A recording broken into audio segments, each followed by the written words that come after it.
Now, Mr. George Dooley, President and General Manager for WPBT, Miami, Florida. We believe that public television should provide an alternative service to commercial television. On October 28, 1970, WPBT Channel 2 in Miami made such a service available to each voter and citizen in the state of Florida. Our entry is a 1-hour excerpted version of a 4-hour and 23-minute broadcast which had as its purpose to bring the candidates to the voter with a description of the office. A tape of the entire program is available on request.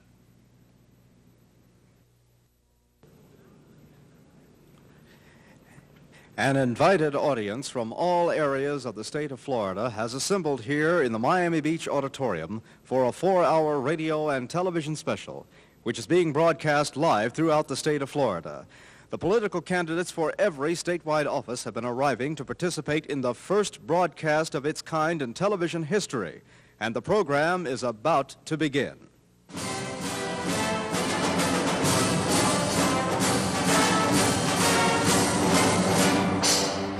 WPBT Miami is proud to present a special production for the Department of Education of the state of Florida, Politithon 70.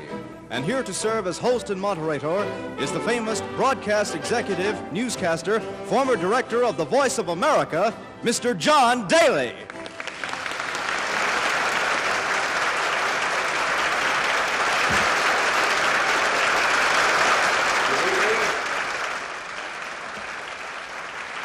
Good evening, and welcome to a great experiment.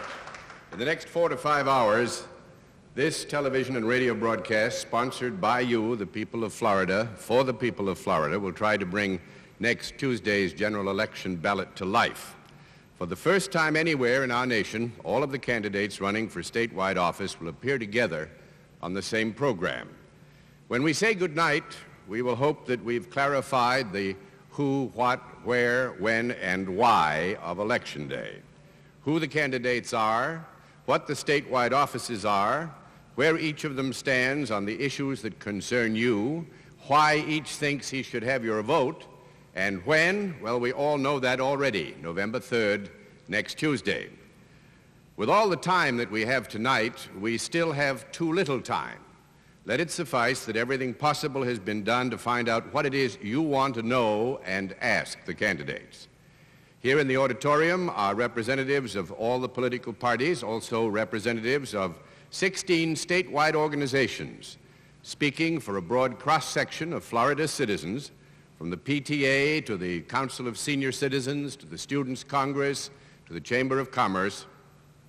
These voices of the people of Florida will question the candidates directly.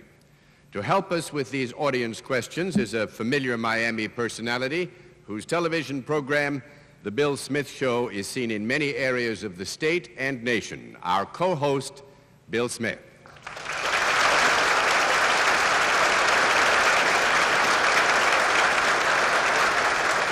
For the past month, as many of you know, viewers all over the state have submitted their own questions for the candidates for the major offices of U.S. Senator and Governor. Nonpartisan committees formed in each of the 7 public broadcasting station areas throughout the state have tabulated and sorted all the questions that you, the people, have submitted. Questions in the subject areas about which you've expressed the most interest will be telephoned in from your own city directly to your city's communicator right here on stage. The communicators are from Pensacola, the Operations and Program Manager of WCOA Radio, Mr. Dave Pavlock. From Talahasee, the News Director of WCTV, Mr. Roy Weissinger. From Tampa, St. Petersburg, the News Director of WTVT, Mr. Hugh Smith. From Gainsville, the Program Manager for WUFT at the University of Florida, Mr. Damon. From Orlando, the Associate News Director of WDBT, Mr. Dick Weaver. From Jacksonville, the Director of News and Public Affairs for WJCT, Mr. Jim Lewis. And from Miami, the Vice President of News for WTVJ, Mr. Ralph Renic.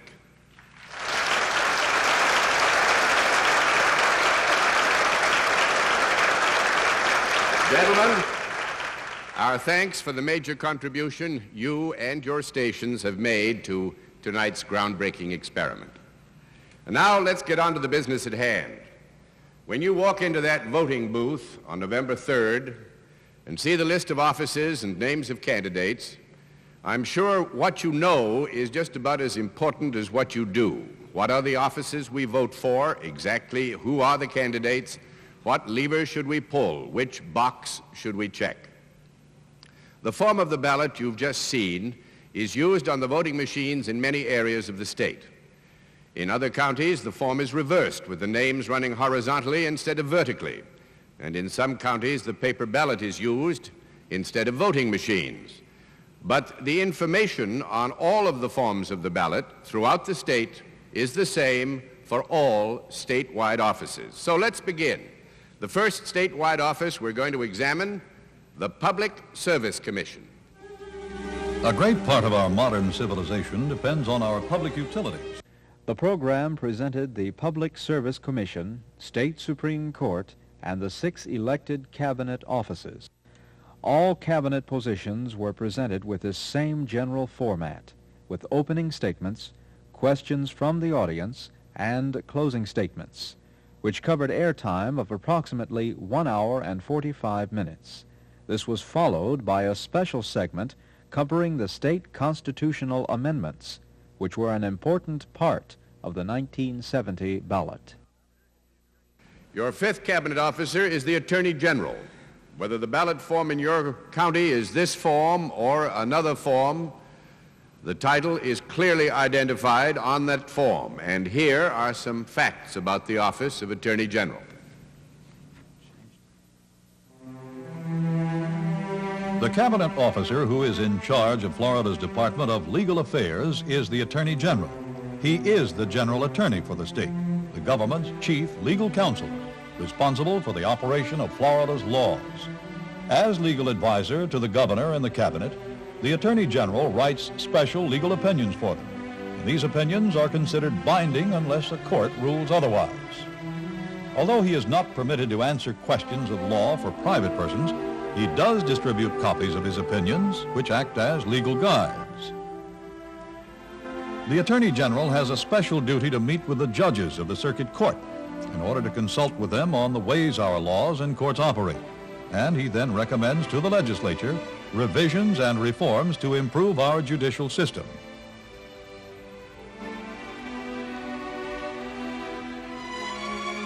The Attorney General's Criminal Division defends the state when those convicted of crimes appeal their convictions, even in federal courts. In operating his Department of Legal Affairs, the Attorney General is responsible for providing all the legal services that any department of the government requires.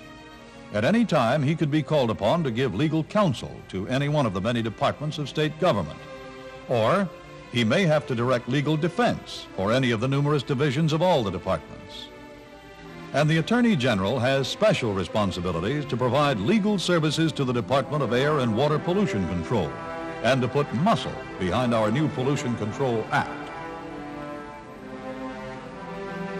As Chief Legal Counsel for the entire executive branch of the government and as head of the Department of Legal Affairs, the Attorney General is elected to the state cabinet for a 4-year term.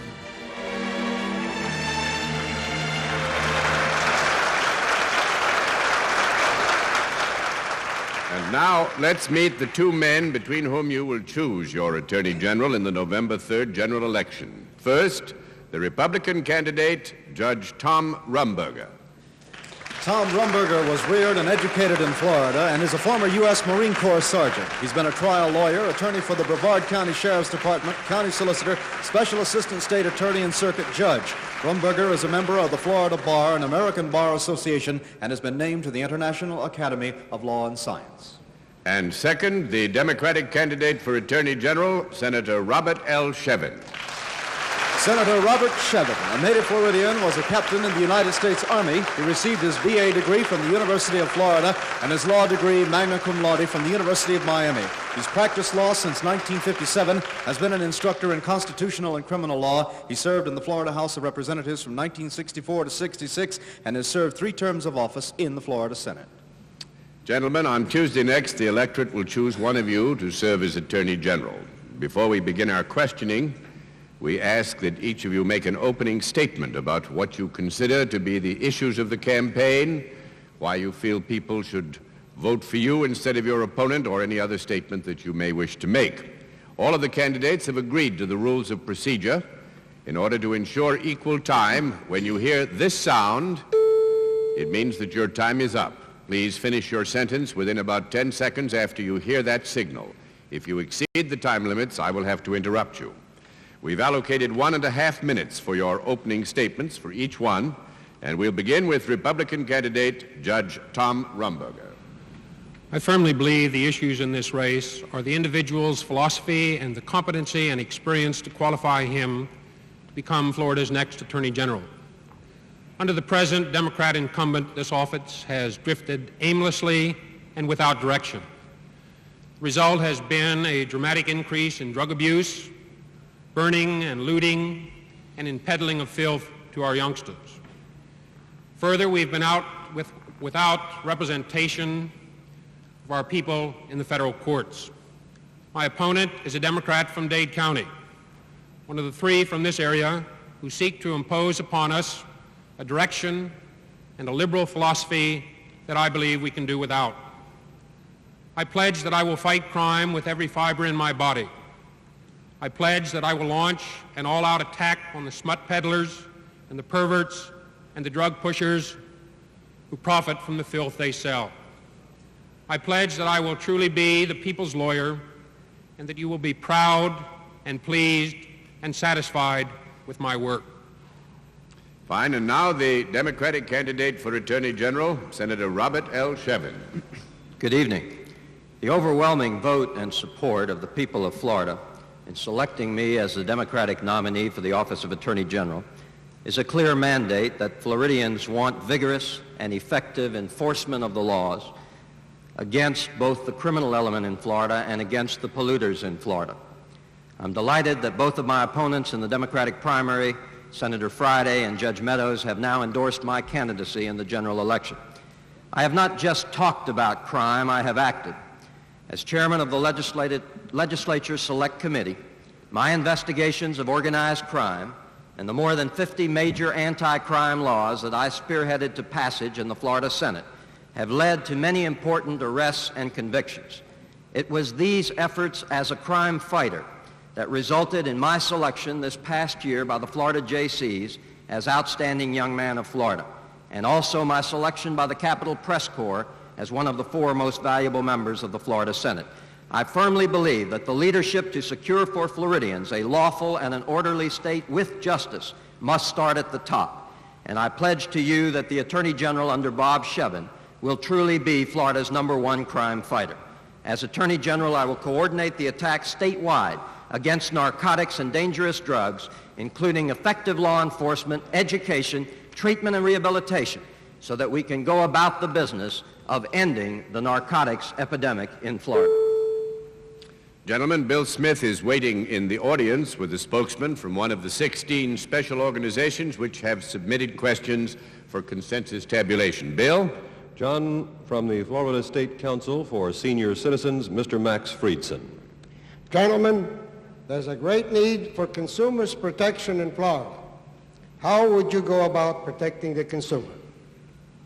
You both heard the question. There is a time limit of 1 minute on answers, and we'll begin with the Republican candidate, Judge Tom Rumberger. Of course, we have new consumer protection laws. What it now needs, these laws that is vigorous and unending enforcement of them. It seemed to me that the Attorney General's role at the present time is to some extent limited. I would propose that the Attorney General take a great deal more responsibility in this area. However, those areas which are properly within his purview should be vigorously enforced. All right, and now the Democratic candidate, Senator Robert L. Shevin. Under new authority that the legislature passed at the last session, and which I was involved in its passage as a senator, the Attorney General does have powers today to move aggressively in the courts against consumer fraud.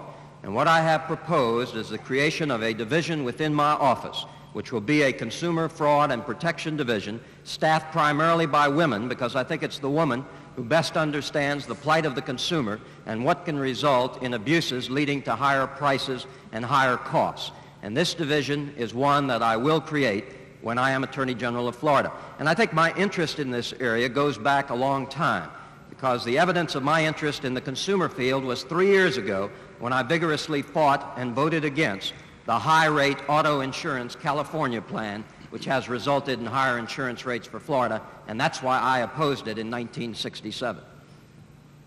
Another question from the audience. Bill Smith. Yes, from the Florida Medical Association now, Dr. Richard Deaver. How will you approach the drug abuse problem, particularly among teenagers? You heard the question, gentlemen. We're reversing the order of reply this time so that we will begin with the Democratic candidate, Senator Shevin. As a member of the Florida Senate, I spearheaded the passage of the increased penalties for those who sell narcotics to minors. I spearheaded the passage of the educational program, which is now first being implemented in the public schools of Florida at the elementary school level, and the treatment and rehabilitation program. And what I think is missing today in Florida, the missing link, is a coordinated attack against narcotics. We have many programs throughout the state, but they're not coordinated. They're not working together. They're not pooling their resources or their findings or their conclusions. I will create within my office a division of narcotics and drug abuse, and I will go about the business of coordinating the attack, the law enforcement attack aimed at the pushers, sellers, and distributors, the education programs, the treatment and rehabilitation programs, so that we can end the narcotics epidemic, because when we do, we will also significantly reduce major crime, because so much of our crime today is directly relatable to narcotics and the use of drugs. Judge Rumberger. Strong law enforcement, of course, is a requisite. We need vigorous prosecution of those who trade in this traffic. As Attorney General, I would propose that we would have within the Office of Attorney General competent technical experts to provide assistance to the myriad of state attorneys throughout this state, providing them with up-to-date information and all the legal skills and assistance that possibly can be provided. Additionally, of course, education is an answer, not a total answer, somewhat like strong law enforcement. What is required is a vigorous educational system, a program that's designed to some extent to scare and certainly to inform our young people of the hazards of drug use. I would propose that this program be put throughout the state as it presently is, but in a much more vigorous form. All right, back to Bill Smith. And we have with us Mr. John Mitchell of the Urban League. Considering the current drive to ensure tough law enforcement, what measures would you take to protect individuals' civil liberties? You understood the question, gentlemen. All right, we're reversing order again. Judge Rumberger. Of course, we operate to a great extent under the mandate of the Supreme Court. It is imperative that we concern ourselves to a great extent with individual liberties.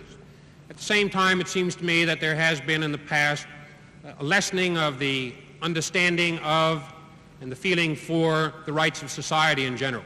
Society, too, needs protecting, and the Attorney General has that responsibility as well as the responsibility of protecting individual rights.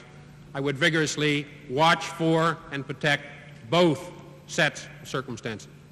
Senator Shevin. I will zealously protect individual rights. I feel that I have done this throughout my legislative career. I've sponsored the passage of more than 50 major anti-crime laws. Many of them have been challenged in the courts, and not one of them has been held unconstitutional. So I think this is ample evidence of the fact that I have zealously protected individual rights, while at the same time passing tough legislation that's necessary to get at the criminal element in Florida. For instance, I passed a bill limiting bail in certain instances where the proof was evident and the presumption was great that the individual committed the offense, and the offense charge was of a very serious, heinous nature, such as armed robbery.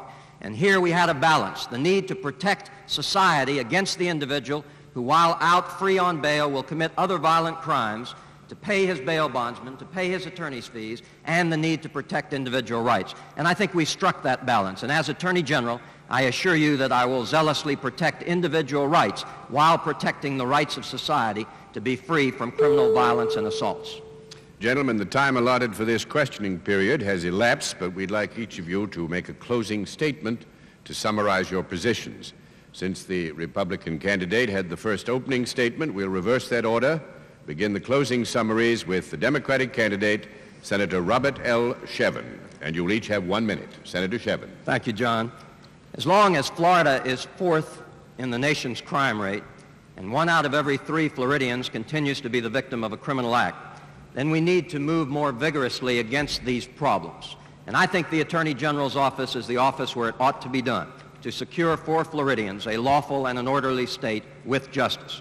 And I have made a firm pledge that I will provide the leadership necessary to reduce crime in Florida or resign and not seek re-election. I'm laying it on the line because I think it has to be that way. As Attorney General, I will also constantly strive to protect and preserve for the public's use and benefit the natural resources and environment of Florida by moving in the courts firmly and aggressively against polluters and against pollution, so that Florida will always remain not only a good place to visit, but a good place to live. As Attorney General, I will truly be the people's lawyer. Judge Rumberger. Thank you. Last year in Dade County, there were about 158 murders. In the year that Senator Shevin entered the legislature, there were 77. Prior to that time, in other categories, there were about 1,500 armed robberies when Senator Shevin entered the legislature. Last year, there was something in excess of 5,000. Laws are not the total answer to these problems. What we need is someone who is experienced in fighting crime, being a prosecutor, being a special state's attorney, being a circuit judge. I feel that I have those qualifications. I believe my candidacy offers sound, conservative, and positive leadership to the people of this state. Thank you very much. Senator Shevin, you feel you have cause to reply? Mr. Daly, in light of the last remarks by Mr. Rumberger, I think that I do, if you see fit to 30 allow me some seconds. time. Thank you, sir. Obviously, as a state senator, I haven't been a law enforcement officer. I'm no more responsible for the number of murders or robberies in Dade County than Senator Gurney or Senator Holland are for the number of crimes committed in Washington, D.C. But I have done something about it. I have passed legislation that has led to thousands of convictions, thousands of arrests, and we are beginning to make some headway in this effort. And the reason I'm running for Attorney General is because I've gone as far as I can as a law enactor. And now I think the real issue, the real ability to provide a lawful and an orderly state for Florida lies in vigorous enforcement of the laws, and that's what I want to do as Attorney General. Judge Rumberger, your needs satisfied? Would you? Yes, I believe so, John. I think we've stated our positions. All right, fine. Thank you both, gentlemen. We've just met the 2 candidates for the Cabinet Office of Attorney General. On November 3rd, you, the voters, will choose between them and select the one man who will serve as your Attorney General for the next 4 years. The Republican candidate, Judge Tom Rumberger, and the Democratic candidate, Senator Robert L. Shevin. Before we meet all the candidates for the offices of United States Senator and Governor, we'll take a few minutes to examine with you an important part of the November 3rd ballot. This year, there are 7 important constitutional amendments. If a majority of you vote for any one amendment, the Florida Constitution will be amended accordingly. If a majority of you vote against any amendment, the Constitution will not be changed in that matter. So to repeat, there are 7 constitutional amendments for you to consider. Since we have with us 7 distinguished newsmen from all areas of Florida who will be handling your telephone questions later on in the program, we've asked them, each of them, to briefly explain one of the amendments to you. Amendment number 1 has to do with the 18-year-old vote. To explain it, Gainesville's communicator, the program manager of All 7 amendments were presented in the same manner, explaining the meaning and presenting the pros and cons without editorializing. Amendment number 2 is on the 18-year-old majority. Pensacola's communicator will explain. The operations and program manager of WCOA, Mr. Dave Pavlock. 18-year-old majority, proposing an amendment to the state constitution, adding a new section 14 to Article 10, providing that every person shall reach a legal majority upon attaining the age of 18 years and thereafter will have all the rights and responsibilities of an adult. This amendment to the state constitution, if passed, might possibly cause more confusion than it was first intended. The Second Amendment calls for the moving of the legal majority from the age of 21 to 18, allowing 18-year-olds who are single the same responsibilities as a married 18-year-old, namely being able to be liable for contracts, or in other words, to borrow money and go in debt. With voter approval, the passage of this amendment means an 18-year-old would, by constitutional law, be legally mature. From this point, it appears that lawyers read different interpretations into the proposal. Most agree that it would not lower the drinking age from 18 to 21, nor would it admit 18-year-olds to racetracks and pari-mutuel windows. One legislator told me that if the matter would pass, he felt the legislature would take this as a mandate of the people to take a long, hard look at the 6 or so laws that now govern drinking and betting in the state of Florida. As it now stands, an 18-year-old can be drafted, see an X-rated movie, get married, or even divorced by himself, but would not be liable for a contract he signed. Some see the amendment as giving the 18-year-olds more responsibility because of the accelerated pace of life today. Another freedom from mom and dad having to co-sign for the car, clothes, or surfboard. But others fear the worst, claiming smooth-talking salesmen might load them up with overpriced items on long contracts, and the 18-year-old would start off their adulthood with large payments or even a burdensome lawsuit. So, voters, when you were 18, it's a safe bet that you then favored more responsibilities. But many parents today, and these are the people that will decide the amendment next Tuesday, feel that their teenagers need that parental protection for just 3 more years. Then they can drink, bet, and go in debt all at the same time. Well, there you are, 7 important constitutional amendments on your ballot next Tuesday, and it's up to you to decide if you are for or against each one of the amendments. Next, the candidates for the offices of U.S. Senator and Governor. We'll ask them to answer your questions transmitted to our stage directly from your own local area. First, we'll pause for just 1 minute to give all of the radio and TV stations on our special statewide network an opportunity to identify themselves.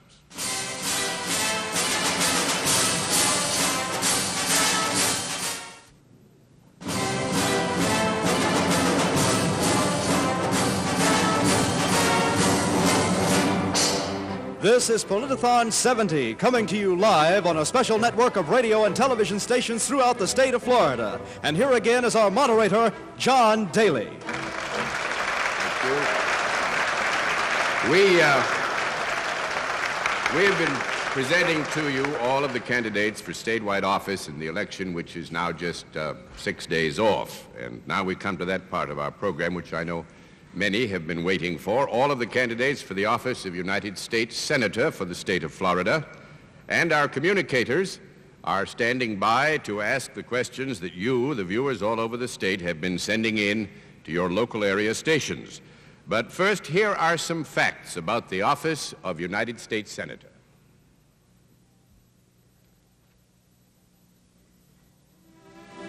We, the people of the United States, in order to... The film runs just over 2 minutes, describing the powers, duties, and responsibilities of the United States Senator. By popular vote, we choose him, and we send him to Washington for 6 years to serve us, our state, and our nation.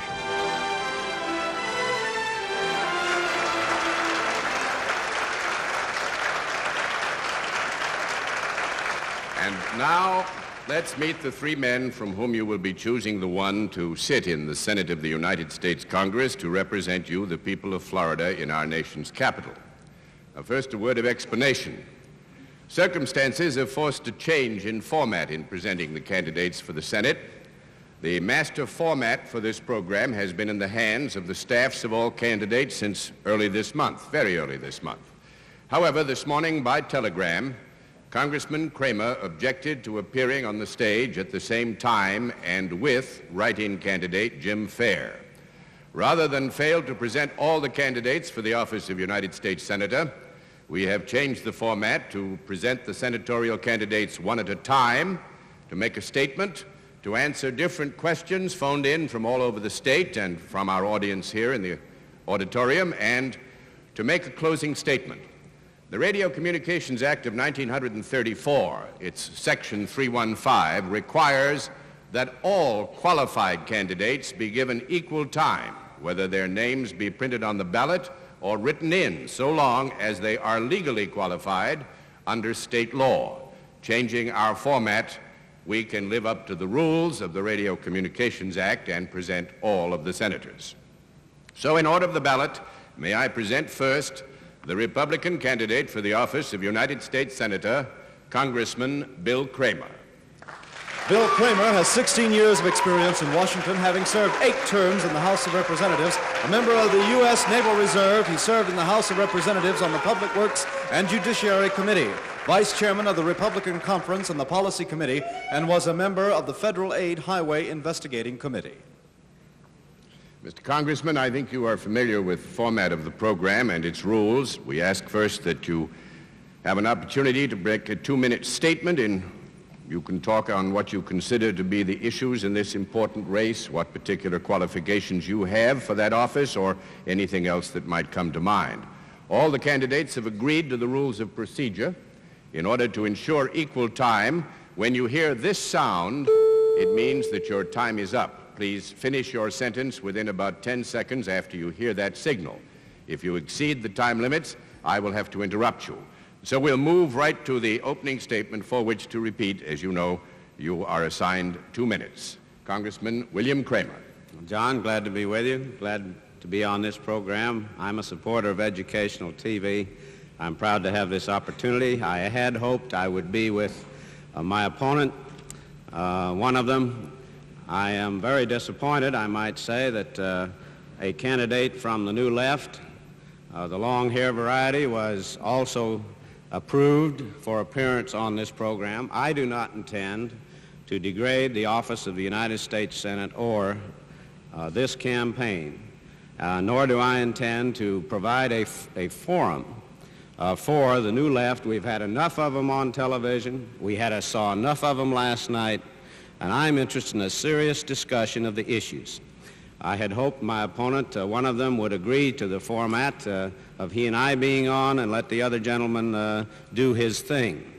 However, that was not possible, so I'm here, and I do not intend to give any aid, assistance, support to the New Left, to the long hairs, to the radical revolutionaries, and I think what happened here last night in this very place in Miami, where the President of the United States was not even given a fair opportunity to be heard, I don't intend to give any aid, assistance to those people. I am running based upon my 16 years of experience in the Congress, the know-how which I believe is essential, 8 years as a congressional leader, visiting weekly with the President on national matters. I think that's the kind of experience and know-how needed in the 9th largest state in America to give the kind of leadership needed in the 3rd highest elective office in America. I have been a leader in fighting the bombers and the burners and the radical revolutionaries and the cop killers, and I intend to continue to work for a better America, a better state, for law-abiding citizens, and to support our police force and law and order in America. Thank you, Mr. Congressman. Let me say again, however, to clarify an issue which you have raised, that it was not within the compass of Mr. Child's participation in this program to decide to appear with you if Mr. Fair was excluded. The Communications Act of '34 is very clear as to the responsibility which lies with the broadcaster to meet the provisions of granting equal time under equal circumstances, and it is not within our compass to question the laws of the state of Florida as to how a candidate becomes qualified. However, we are happy that you are here with us. And as I think you know, we have 7 distinguished newsmen who are our communicators, linking us with the major areas of the state of Florida. And if you are ready, sir, we will go to these general questions which are coming in. Now, the first question will be from Jacksonville, and the communicator is Jim Lewis. Thank you, John. With me on the line right now is Dick Brown, Executive Producer of News and Public Affairs for WJCT Jacksonville. Good evening, Dick. Do we have a question from Jacksonville? Yes, Jim. Our first question from the Jacksonville area comes from Mrs. Ellen M. Claiborne, 1042 Beach Avenue in Atlantic Beach, Florida. And she asks, do you believe there must be a declaration of war by Congress before troops are committed? Thank you, Dick. I will repeat the question. Do you believe there must be a declaration of war by Congress before troops are committed? John? All right, Mr. Congressman, I would think a minute for that might be more adequate. The Constitution is very clear. Congress alone has the power to declare war. Unfortunately, we got into the present situation piecemeal at a time. Congress was not consulted with regards to a declaration. I think Congress must and should be consulted in the future with regards to any future military action, with some discretion in the President as to minor actions, emergency actions, obviously, but any major military action should require the approval of the United States Senate, and I am a strong believer in asserting the full authority of the Congress of the United States. 5 questions were asked of each candidate for the United States Senate. Only 2 of those questions and their answers are shown here. Thank you. On the other end of this phone line is John Wright, Special Projects Director for WEDU Channel 3 in the Tampa Bay area. John, what question do you have, please? Well, naturally, you being here in the more or less the bed of many senior citizens and retirees, this question was asked by several of our viewers. Are you in favor of increasing Social Security benefits? And if so, how much, and how would you suggest this be accomplished? All right, repeating the question, Congressman, are you in favor of increasing Social Security benefits? And if so, how much, and how would you suggest that this be accomplished? 45 seconds. I've been in the forefront, John, of the fight for increase in Social Security benefits, increased outside earnings, and supported the House action this time to guarantee that when the cost of living goes up, the Social Security amount paid automatically goes up, an automatic increase with the increased cost of living. And I think that we should have a Social Security system that reflects the cost of living, and I think we should have a floor under it of no less than at least $100 per person as a minimum received under Social Security. I want to see Medicare and Medicaid properly carried out. I want to see it properly administered. I want to see it do the job at a minimal cost. Under the changed format, the time allocated for questioning, sir, has expired, and you have, under the rules of this broadcast, as you know, an opportunity to make a closing statement, which we would like you to hold to 1 minute. Well, that time went amazingly fast, but I do appreciate this opportunity.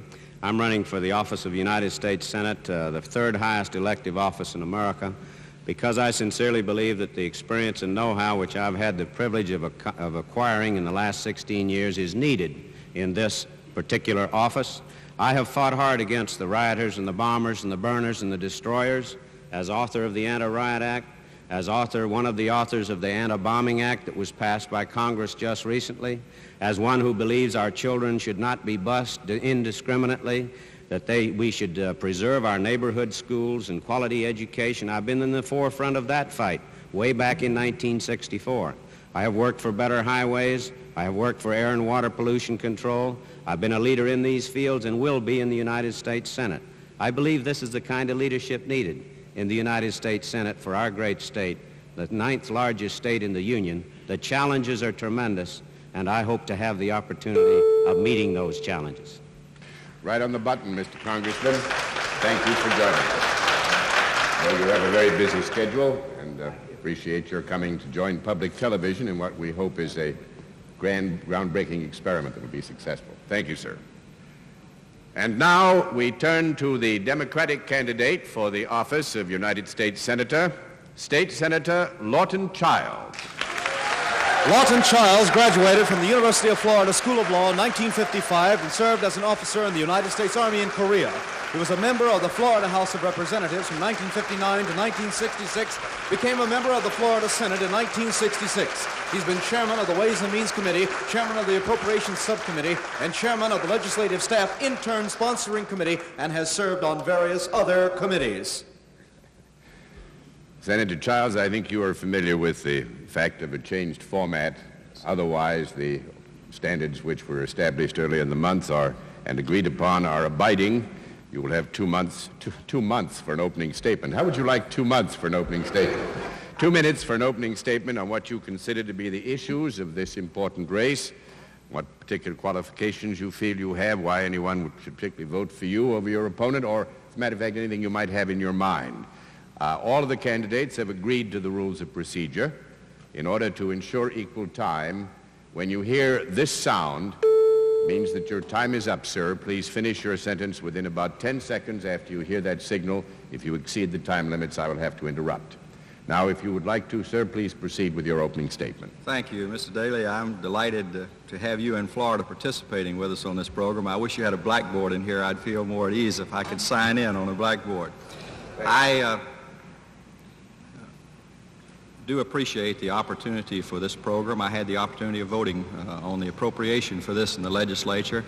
I think this offers a hope in trying to get candidates before the people again. We used to have rallies and we used to have candidates before the people, but that's been hard to do. Why do I want to run for the United States Senate? I think that's a good question. I've been interested in politics and public service since I was 10 years old.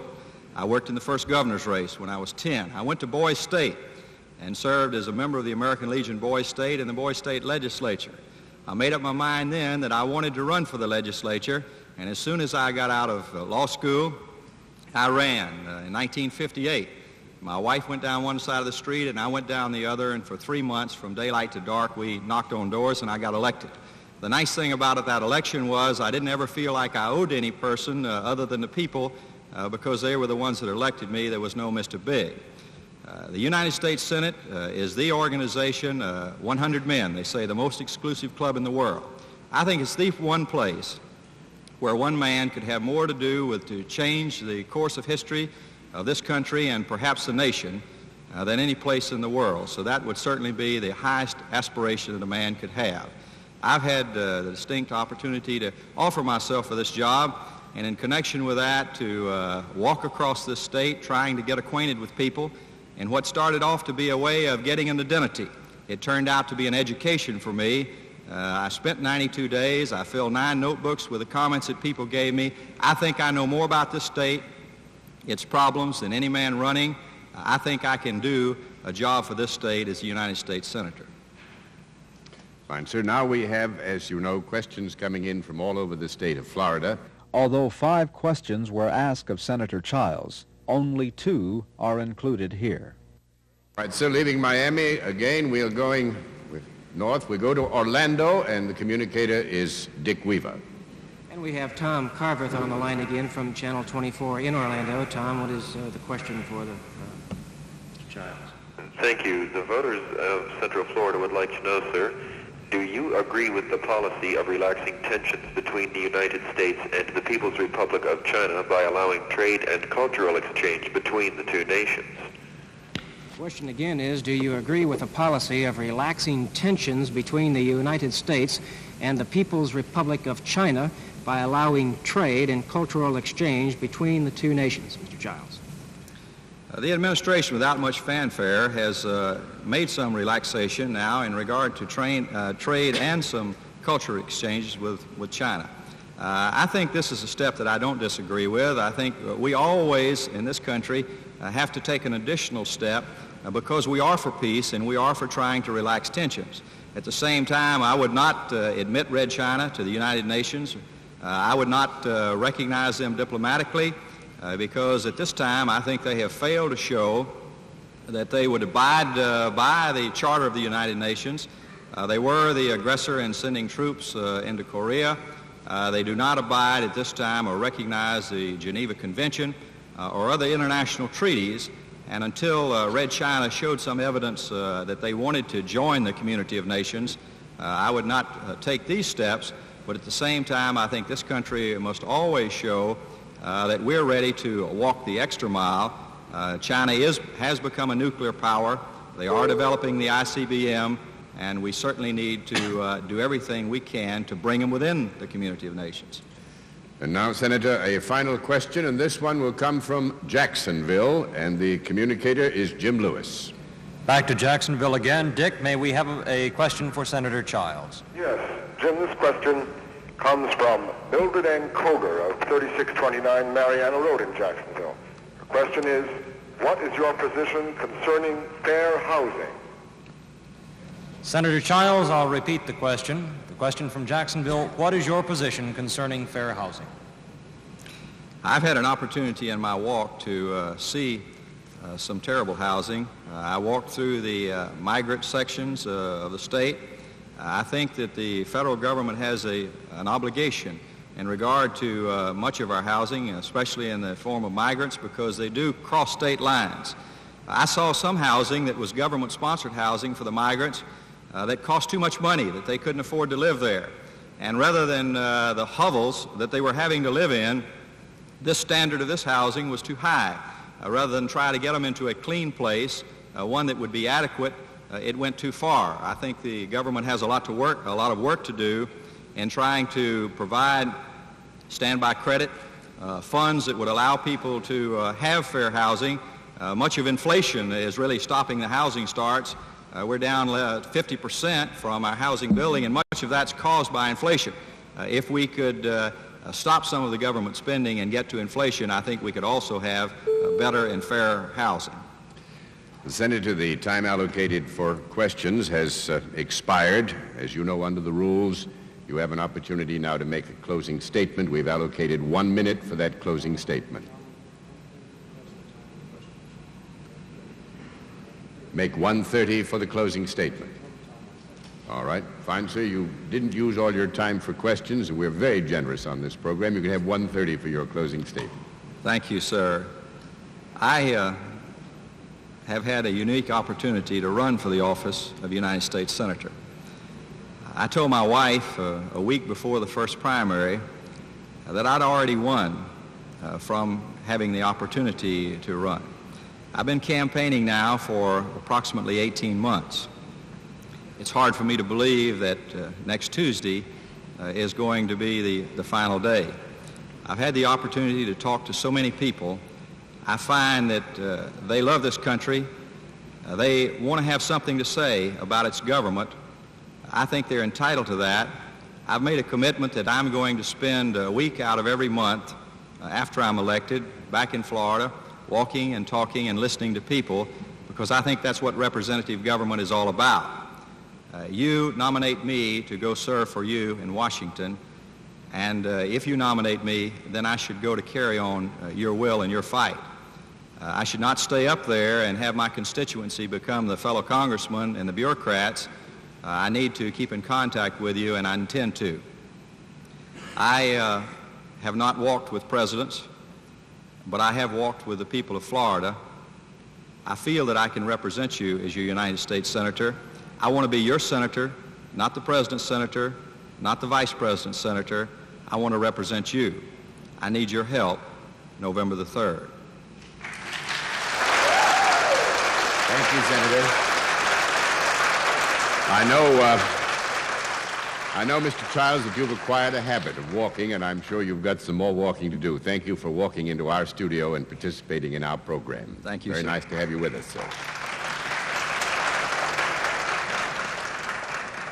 And this year, in addition to the Republican and Democratic candidates, although his name will not appear on the ballot, he has qualified as a bona fide write-in candidate, and under federal broadcasting laws, he is entitled to equal broadcast time. So here is the independent write-in candidate for the office of United States Senator, Mr. Jim Fair. Jim Fair, an Annapolis graduate, combat veteran, and retired Navy man. He's the founder and Commodore of the Salvation Navy, a nonprofit humanitarian mission, founder and president of United Patriots, a nonprofit cooperation to promote participation in government and patriotism. For 20 years, he's owned a nonprofit consumers wholesale buying service and was formally elected to office of election supervisor in Tampa. Mr. Fair, I believe you are familiar with the format. 2 minutes have been allocated for an opening statement. in which you could express your convictions as to the issues of this important race for the Senate, what particular qualifications you feel that you have for that office, or anything else that you may have in your mind. All of the candidates have agreed to the rules of procedure in order to ensure equal time. When you hear this sound, it means your time is up. Please finish your sentence within about 10 seconds after you hear that signal. If you exceed the time limits, I will have to interrupt you. Now, sir, if you are prepared for your opening statement, you have 2 minutes. Mr. Fair. Through a crack in law's door comes a voice for the poor. 90% of us are too poor to pay the $2,125 tax big business has imposed on us to get our names on the ballot. That's why I'm a write-in. 90% of us can't raise our own salary, as did lawyers, our opponents. 90% of us don't take taxpayers' money and quit work to campaign, like our opponents, the two lawyers. 99% of us don't have law firms, as do our opponents. As the mess we're in is due to those who are in, largely lawyers, then the object should be to change the system by ousting the lawyers. 90% of us have only one hope: never elect a lawyer anything. Lawyers make the loopholes. Lawyers serve their masters, their owners, the big corporations. Lawyers represent just 1 in 7 of our population by statistics, 300,000 out of 210,000, but lawyers dominate and control and generally are the majority of those serving in government. Too long has this gone on. We must cut down on the lawyers, and we must put the people in so that mankind can have representation. Lawyer Kramer's law firm represents banks and dozens of corporations. Republican lawyer Kramer's business interests conflict with our interests. Republican Kramer must be taken out. Big money, and that means by statistics the super rich. 13-1, the rich people give to Republicans and not to Democrats. Mr. Fair, the time for your opening statement has expired. We're now moving. I'll sneak it in later. All right, you sneak it in later. Right. Okay, we're going to turn to the questions, which, as you know, come from all over the state of Florida. And the first question is from Gainsville. The communicator is Mark Damon. Bob, may we have the second question from Gainesville, please? Members of the American Association of University Women in Gainesville have the following question for Mr. Fair. As the United Nations enters its second quarter century, what will be your position towards supporting the continuation of its programs? The United Nations is a great forum for airing the differences in our mankind's world, just as this is a great forum where even someone with hair and whiskers should be allowed to be heard on the same platform as a rich Republican. All right, are you ready for the next question, Mr. Fair? Let's run it along. Maybe I can have a little more time on the others. This trip will take us practically home in terms tonight. We're back in Miami, and the communicator is Ralph Renic. All right, Keith Davidson on the line from Channel 2. What question do you have for Mr. Fair, Keith?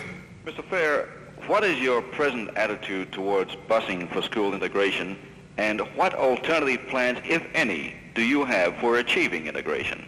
We'll give you 1 minute and 30 seconds, Mr. Fair. I feel that in our world, and particularly in our country, there should be no busing because there should be no conflict between citizens of different races. It is difficult for me to understand why people cannot love one another. As I put it in one of my poems, man's God is as all think him to be, and each man can think differently. Man's God lives if all are brothers. And I feel like this should be the object. The busing is a sickness sign.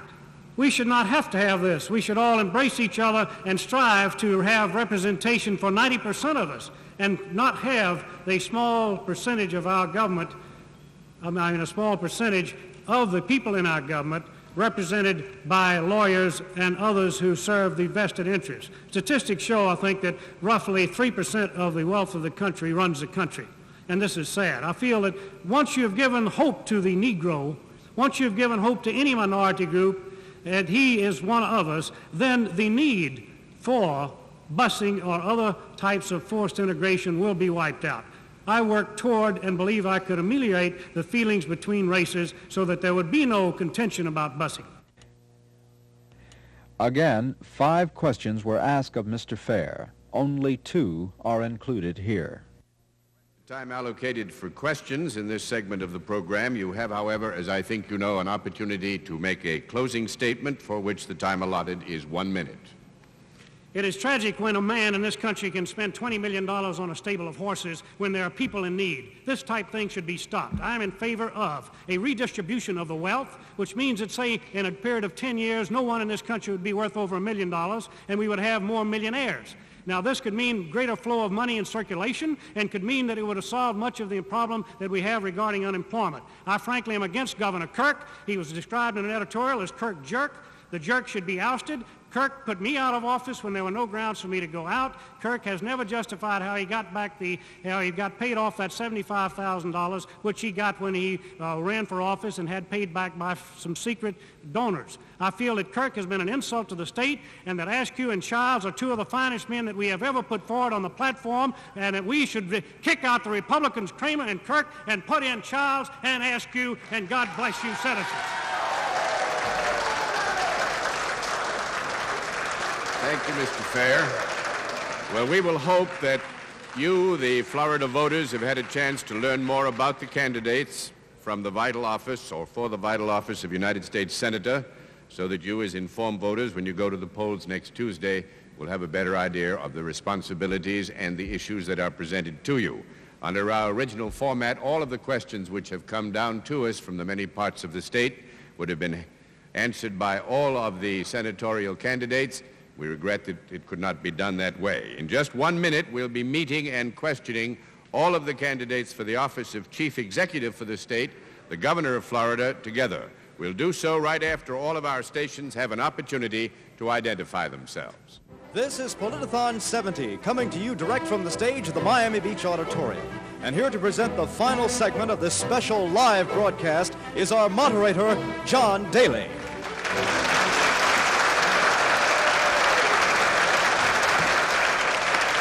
Thank you.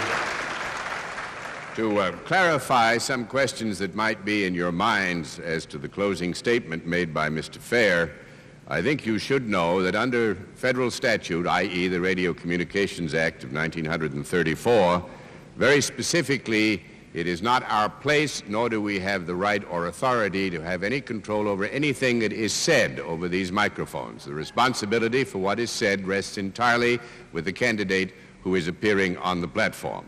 Now, we've met all of the candidates for statewide office on this Politithon, except the candidates for the office of Governor of the state of Florida. They've all arrived at our auditorium, and they're waiting to be presented to you and to answer your questions on the issues of this election. As we have done with all of the other offices, here are some facts about the highest office in the state. The office of governor began with a descriptive film. Then each candidate was introduced and made an opening statement. After the rules were explained, 16 questions were answered. We go directly to 2 of those questions.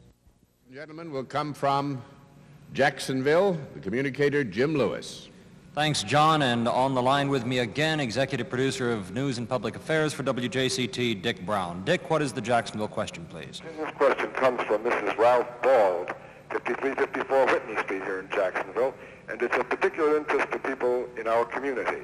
That question is, what leadership would you exert to compel the legislature to fund schools so that each child has an equal education?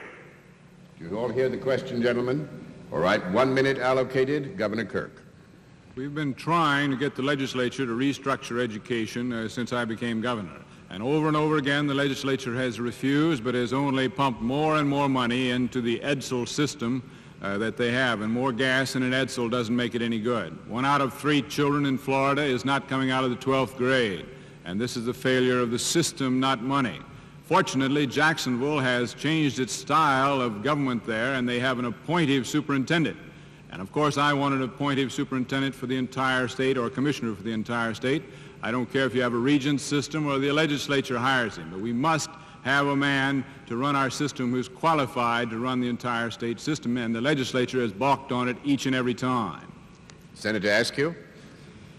Well, it's interesting that each time the governor speaks of restructuring education, what he usually means is to abolish Floyd Christian's job and place the whole educational system in his office.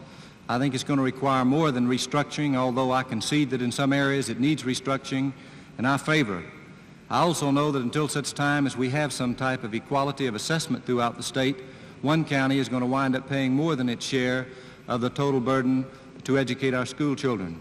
In the final analysis, it's going to require an elastic tax base in order to furnish the proper funds to even meet our present commitments in this particular field, and to do so in such a way to where no one pays more than their fair share of the tax burden. So certainly I would hope that I could work with the legislature, not against the legislature, but with the legislature, certainly asserting the independency of the executive branch to come out with a program that where every school child, regardless of where he lives in Florida, will be assured of an equal opportunity at an education. Mr. Bella? I'm in favor of an educational complex system.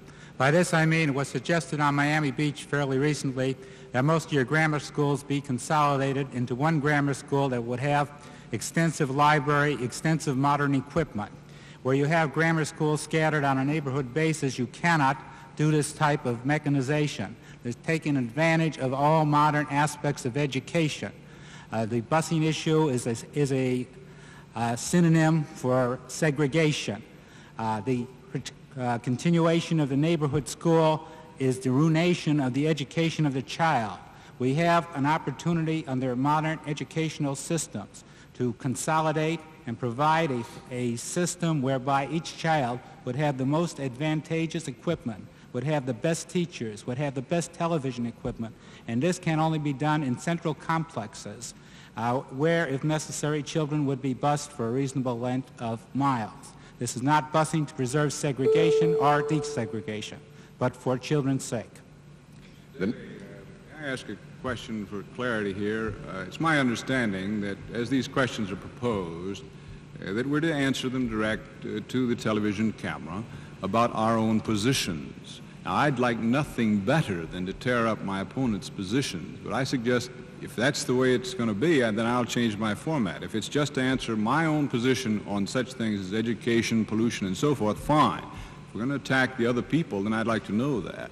Well, our rules are such, Governor, that if you feel a personal attack is involved, that if you wish to request time to respond, why, it will be granted if the request is reasonable. Well, I don't see that we need to do that. I would suggest we hold the rules as they were given to us, namely that we sit here and tell the people what we plan to do.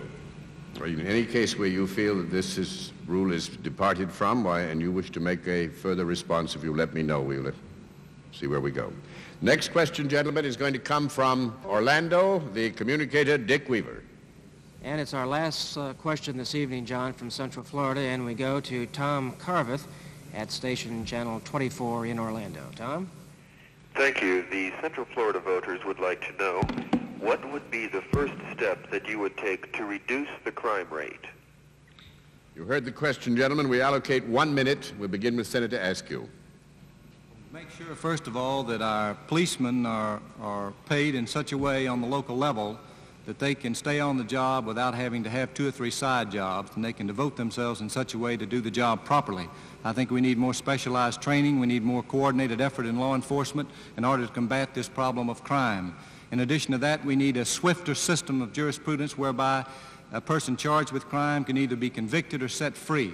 Certainly the constitutional amendment that I worked hard on, which will be on the ballot, to revise our court system, to set up criminal divisions within the circuit courts will give us an opportunity to move this forward. Chief Justice Berger recently indicated he thought this was the biggest problem. In England, where the crime rate is low, the reason it's low is because a person, when they commit a crime, they know they're going to be tried and tried swiftly and made to account for that which they do. And this is what I think is important, not only that we have the proper laws, the strong laws, proper enforcement of these laws, but speedy trials. Mr. Bella? Let's treat the sickness, not the symptoms. I would provide hospitals and hospitalization for the people who are drug addicts, for example, so we do not have to have them on the street committing crime in order to support their habit. I would provide that the use of marijuana be either legalized or made a misdemeanor along with the President Commission's report, because this is clogging our courts. This is taking our police force away from enforcement of adequate laws and putting them into enforcement of minutia. I would take our police force out of the enforcement of laws against personal desires and put them to enforce laws which would provide for the public safety. This is our problem. I would not go for more clubs and less justice. I believe that the lower economic classes deserve as much justice in the courts as the higher economic classes. I would take out of the courts the question of money as far as representation and counsel. Governor Kirk? When I became governor, I took the first step, but it took me 105 days to convince the Democratic-controlled legislature that there was crime in Florida. But we got the Florida Bureau of Law Enforcement, and we kept asking for more and more men, but each time they gave themselves either a pay raise or more aides and assistants. Now, we need more men in the Florida Bureau of Law Enforcement, and I'd ask both candidates, who will they replace Mr. Bill Reed with, the head of the Florida Bureau of Law Enforcement? You've got to tell us who's going to run this state. Mr. Bill Reed will stay and run things as long as I am governor. Now, further than that, every law officer in the state knows that Kirk's right behind him all the way. And I want everybody to understand anybody that attempts to assault one of our law officers will get the maximum sentence possible that's been recommended on the federal level, 20 years. Anyone who kills one will not only be subject to capital punishment, but also will be, in my mind, there should be legislation, be sure they go away if they don't get capital punishment, that they get a mandatory full life sentence. You've just seen 2 of the 16 questions each candidate for governor answered, as with all the other offices. Each candidate then made a closing statement summarizing his position. Thank you, gentlemen. I know that at this late time in an election campaign, your time is very precious, and speaking for public broadcasting and all of the staff on this program, we thank you for finding the time to join us and accept our invitation. To those of you who are at home, let me say that all that we've done tonight really has sought to persuade you, if you were not already persuaded, that next Tuesday is a very important day, and that one of the great treasures that you hold as a citizen in a free society is the right to cast your vote. We'll hope that you will set Tuesday aside with a firm determination to exercise your franchise as a free citizen. If you've learned something about who the candidates are, where they stand on the issues, if you've found some reasons to pick candidates for your own choice, then all the efforts that we have gone into in this vast undertaking tonight have been well worth it. This program, the first of its kind in the history of broadcasting, has been presented by all of us as a public service, and we're pleased and proud to have done so. The hour is late, but we hope that you have found the time well spent. For all of us on Politithon 70, good night and a good tomorrow.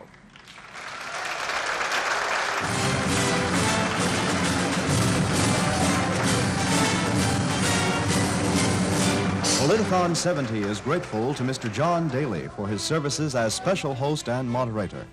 The executive producer and director for this program has been Jerome Schnurr. Producer, Bill W. Chastain, Jr. Program coordinator, Eleanor Lipton. Senior audio engineer, Jay Fairman. Technical director, Martin Saxon. Lighting by Dave Clark of Fiorentino Associates, New York. Special consultant, the Honorable Richard A. Pettigrew. Film consultants, Alan Morris, E. Lester Levine, and Wilson Griffith. The film narrator was Ken Taylor, courtesy of WGBS, and your announcer is Richard Leone. We are grateful to the following organizations who have participated in the submission of nonpartisan questions for our candidates: American Consumers Association Incorporated, Conservation 70 Incorporated, Dario Las Americas, Florida AFL-CIO, Florida Citrus Mutual, Florida Congress of Parents and Teachers, Florida Education Association, Florida League of Women Voters, Florida Medical Association, Florida State Council for Senior Citizens, Florida Student Congress, the NAACP, the National Organization for Women, now, Organized Migrants and Community Action, State of Florida Chamber of Commerce, and the Urban League. Telephone facilities furnished by Southern Bell Telephone and Telegraph Company. Audience monitors courtesy of Motorola Quasar and Commercial Video Company of Miami.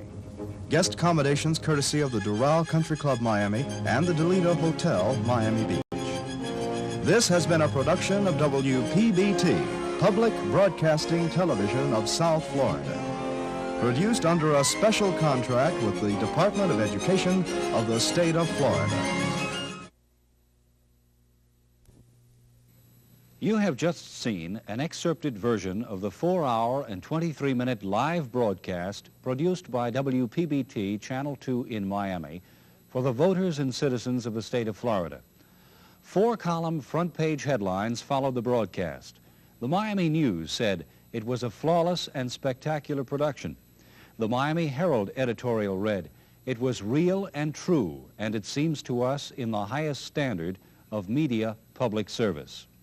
Surveys revealed 1 out of every 4 voters in Florida who entered the voting booth on Election Day watched Politithon 70. More than 1,000 letters from viewers came in. Here are just some of the comments. In many cases, it helped us to make up our minds who to vote for. For the first time in 40 years, I feel we can go to the polls with some knowledge of the candidates, thanks to Politithon 70. Enclosed is our check of $25 as an extra contribution because of Politithon 70, which should serve as a pattern for all of the country to follow, and so forth. Politithon 70 was an experiment in public service programming, an attempt to bring the ballot to life. We believe it succeeded. A tape of the entire broadcast is available upon request.